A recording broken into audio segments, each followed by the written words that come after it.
Speaking of games, Where do we want to start? where do I want to start? I want to start with this.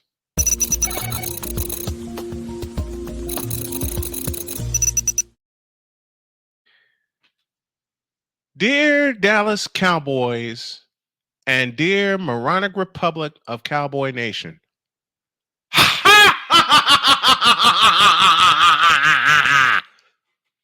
Signed, a faithful 49er fan. I can't close the letter there because you know it's bad when even my wife is taking shots at Victor's team. Man, I took shots at the team last night when I was covering the Sunday Night NASCAR series for last night here on YouTube. But let's get down to business. Dear Dallas, the Arlington football team blows. Period. Yep. Point blank. End of story. I don't even know where to. You paid Dak Prescott, and I know all the blame cannot be on him this morning. Okay, even though he did fake an injury last night. He's got no offensive line. Nope, he's got no offensive line, and he faked an injury. So he pulled a page out of LeBron's book? Yeah.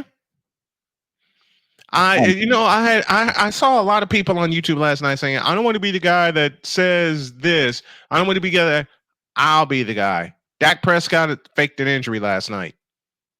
We'll see how it really, if I'm wrong, then I have no problem getting in front of this microphone and saying I'm wrong. Dak Prescott really was injured. But if CeeDee Lamb can play through an injury,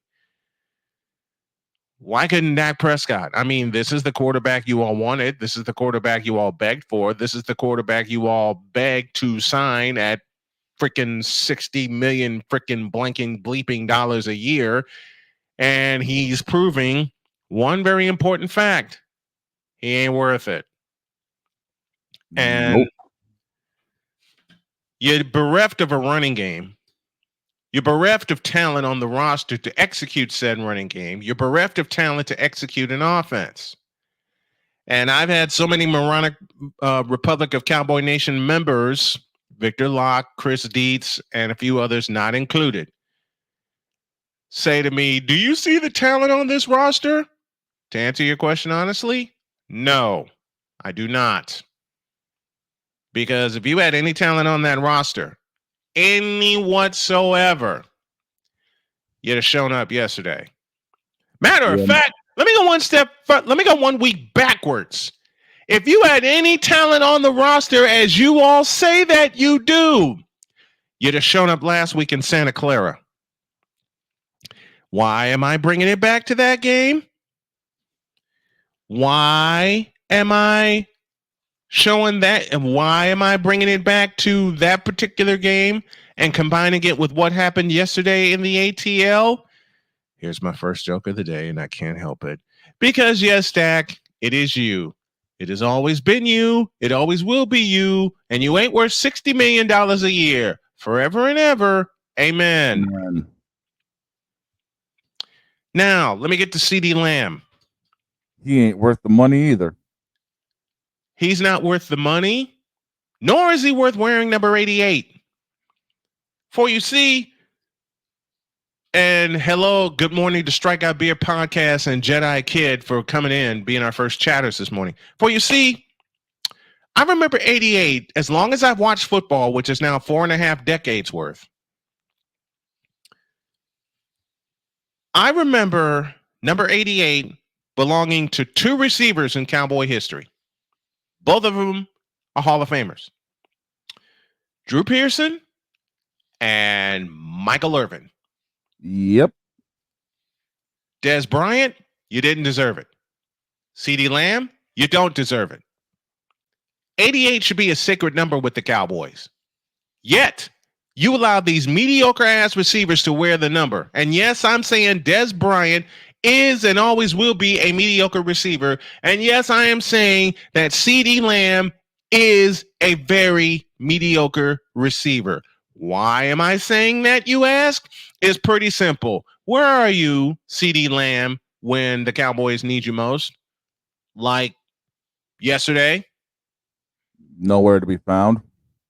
Now, I will say again, I give CD Lamb this. He's played through several injuries, okay? And last year I know he led the league in receptions and yards. But when you're the only target, when you don't have an Alvin Harper like Michael Irvin had, when you don't have a Butch Johnson like Drew Pearson had, when you don't have a Doug Cosby like Drew Pearson had, when you don't have a Jay Novacek, who I love dearly, like Michael Irvin had, you gets nothing from this Snowman. You gets nothing from this football aficionado. Noth and ing. You know why you get noth and ing? Because as Stephen A. Smith, and I rarely quote Stephen A. Smith, but I will this morning, they're an accident waiting to happen. And guess what? After your third victory, it happened. You get brutalized by Detroit. You get a week off to lick your wounds. And then you get socked in the mouth and kicked in the ass in San Francisco. And then yesterday happens in the ATL. You're 3-5 coming into this coming week. I know, Winnie. I know. And this week they're coming in to end up hosting the Philadelphia Eagles and that freak of Madden nature, Saquon Barkley. I vote for Saquon Barkley to get 200 against them. No. How does Victor put it? I vote for Saquon Barkley to get 350 against him.